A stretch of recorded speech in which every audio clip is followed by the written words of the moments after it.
Christ. Kami po sa mga sama niya po sila Brother Jude, Sis Nancy, hindi ko makilala sila. Basta lahat po ng kasama nila, Tatay Daniel, at ni Nanay Lisa. Akin po ba share ko? Ako po kasi, na pagkatao po, simpleng babae lang po, simpleng bahay. Dati po talaga ako pinagpili ng kasalanan sa mundo. Ngunit, binago ko po ang aking sarili simula po ako'y nagkaanak na. Dahil po sa salita po ng aking kaibigan na sa salita ng Diyos. Sabi po kasi ng aking kaibigan, may huwag mo ibalik loob sa Diyos. Sabi ko naman, hindi pa ako sigurado kasi nga, alam kong gagawa pa ako ng kasalanan. Sabi ko gano'n.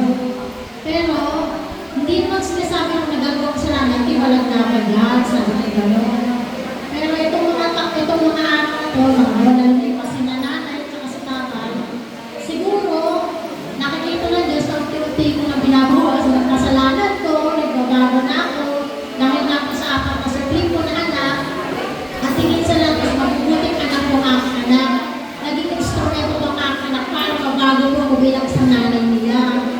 At ito po sila nanay, nagpapasalamat ko ako sa Diyos, at saka sa nagbibig po natin na sila nanay, kanilalat ng mga kasabi niya po, na sila po nag-instrumento para mas lalo pa po kung matatag na mananalig po sa taas, sa Diyos po.